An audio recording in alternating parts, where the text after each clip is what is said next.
是什么东西啊？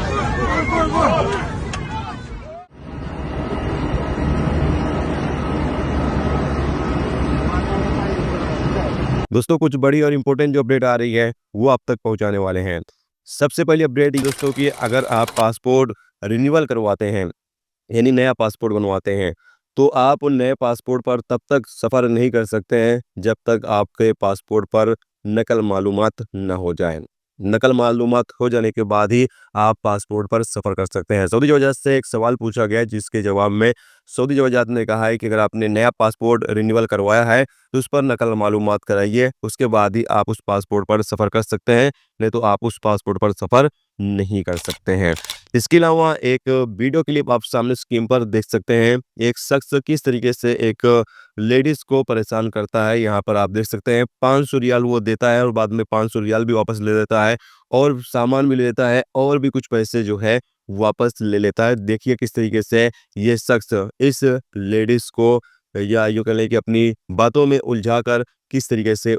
इस लेडीज़ को बेवकूफ़ बनाकर और उससे अच्छे प्रकार से पैसे हड़प लेता है, यानी अपना जो पैसा दिया है वो भी ले लेता है और सामान भी ले लेता है और भी बाकी पैसा ले लेता है, जैसा कि आप सामने स्क्रीन पर देख सकते हैं। इसकी अलावा अगली अपडेट ये है कि बिना लाइसेंस के जो लोग अपनी प्राइवेट गाड़ियों में मुसाफिरों को इधर से उधर पहुंचाने का काम कर रहे हैं उन लोगों के खिलाफ क्रैकडाउन शुरू कर दिया गया है और यहाँ पर बताया गया है कि तकरीबन 790 लोगों को गिरफ्तार किया गया है और उनके ऊपर जुर्माना लगाया गया है, जबकि उनकी गाड़ियों को जब्त भी किया गया है। याद रहे कि अगर आपको मुसाफिरों को उधर से उधर पहुंचाना है, मुसाफिरों को ढोने का काम करना है, तो इसके लिए बाकायदा आपको लाइसेंस लेना होता है मिनिस्ट्री से,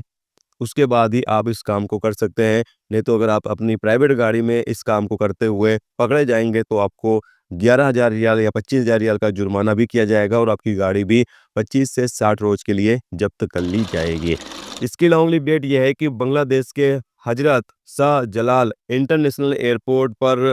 कार्गो के क्षेत्र में भयंकर आग लग गई। आप देख सकते हैं कितनी खतरनाक ये आग लगी हुई है और बताया ये गया है कि इस आग को बुझाने में 25 सुरक्षा कर्मचारी घायल भी हुए हैं और आग की वजह से कुछ फ्लाइटों को स्थगित कर दिया गया है, यानी फ्लाइटों को रद्द किया गया है और फ्लाइटों का शेड्यूल भी चेंज किया गया है। आप सामने स्क्रीन पर देख सकते हैं दोस्तों कितनी भयंकर आग बांग्लादेश के हजरत शाह जलाल इंटरनेशनल एयरपोर्ट पर लगी हुई है। वजाहत की तरफ से अपडेट जारी करके बताया गया कि 23,000 से ज़्यादा लोगों को सऊदी अरबिया के अंदर गिरफ्तार किया गया जो इकामा कानून और बाकी रूल्स रेगुलेशन की पाबंदी नहीं कर रहे थे, उन लोगों को यहाँ पर गिरफ्तार किया गया है। 23,000 से ज़्यादा लोगों के खिलाफ कानूनी कार्रवाई की गई है। इसके अलावा अगली अपडेट यह है कि सऊदी अरब के अंदर अगर कोई शख्स बच्चा जिसकी उम्र 10 साल से कम है और उसको अकेले गाड़ी में छोड़कर जाता है तो इस पर 500 रियाल से लेकर 300 रियाल से लेकर 500 रियाल का जुर्माना किया जाएगा, यानी मुखालफा किया जाएगा। जितने भी लोग ड्राइवर इस चीज़ का ख्याल जरूर रखें कि 10 साल से कम उम्र का बच्चा है तो उसको आप गाड़ी में अकेला छोड़कर नहीं जा सकते, खासतौर से जो माँ बाप हैं वो तो बिल्कुल ही छोड़कर नहीं जा सकते हैं। इसके अलावा अगली अपडेट यह है कि जद्दा में 2 जगह पर भयंकर कानूनी कार्रवाई की गई है। बताया गया है कि अंडे का यह गोदाम था और अंडा का डेट एक्सपायर हो चुका था, उस पर नई डेट लगाकर अंडे को दोबारा से सेल करने के लिए तैयार किया जा रहा था और जैसा कि आप सामने